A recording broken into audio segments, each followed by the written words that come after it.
রাধে রাধে। ওম নমো ভগবতে বাসুদেবায়। ওম নমো ভগবতে বাসুদেবায়। ওম নমো ভগবতে বাসুদেবায়। শ্রীমদ্ভাগবত তৃতীয় স্কন্দ স্থানম সৃষ্টি স্থিতি 63 অধ্যায়।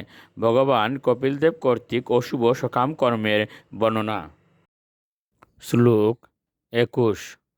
তয়োর্নির্বিণ্ণ হৃদয়স্তর্জনৈর্জাত বেপতু পতিশবির্বক্ষ্যমাণ আর্তু অগম সমনুস্মরণ। অনুবাদ: এইভাবে যমদূতেরা যখন তাকে নিয়ে যায় তখন তার হৃদয় বিদীর্ণ হয় এবং তার সর্বশরীর কাঁপতে থাকে। প্রতিমধ্যে কুকুরেরা তাকে কামড়াতে থাকে এবং তখন সে তার সমস্ত পাপকর্মের কথা স্মরণ করে। এইভাবে সে অত্যন্ত ব্যথিত হয়। শ্লোক 22। সৌত্রিট পরিত অর্ক দবানলানিলয় সন্তৈপ্যমান পতিতপ্ত বালুকে কৃৎস্রেন পৃষ্ঠে কষয়া চ তারিতশ্চ লৈত্য শক্তু অপি ন্যাস্ত্রমোদকে। অনুবাদ: অপরাধীকে তীব্র সূর্যকিরণে তপ্ত বালুকায় রাস্তা দিয়ে হেঁটে যেতে হয়, যার দুপাশে দাবানল জ্বলে। সে যখন আড়তে অসমর্থ হয় তখন যমদূতেরা তার পিঠে চাবুক দিয়ে আঘাত করে এবং সে ক্ষুধায় এবং তৃষ্ণায় পীড়িত হলো। দুর্ভাগ্যবশত সেখানে কোনো জল নেই, আশ্রয় নেই এবং বিশ্রামের কোনো স্থান নেই। শ্লোক 23।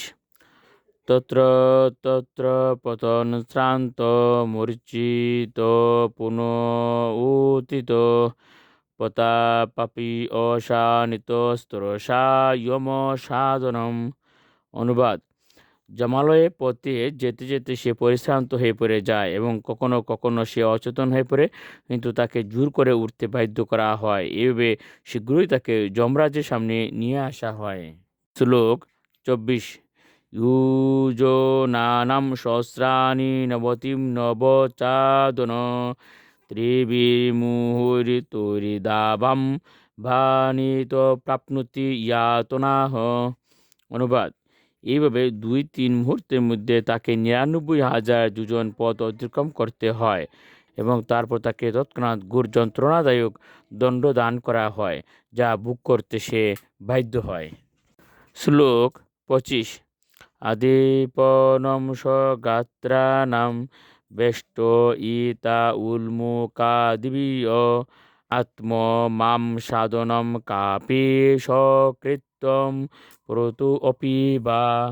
অনুবাদ: তাকে জ্বলন্ত অঙ্গারের মধ্যে রেখে তার অঙ্গ প্রত্যঙ্গ দগ্ধ করা হয় এবং কখনো কখনো তার নিজের মাংস তাকে খেতে বাধ্য করা হয় অথবা অন্যেরা তার মাংস খায়। রাধে রাধে।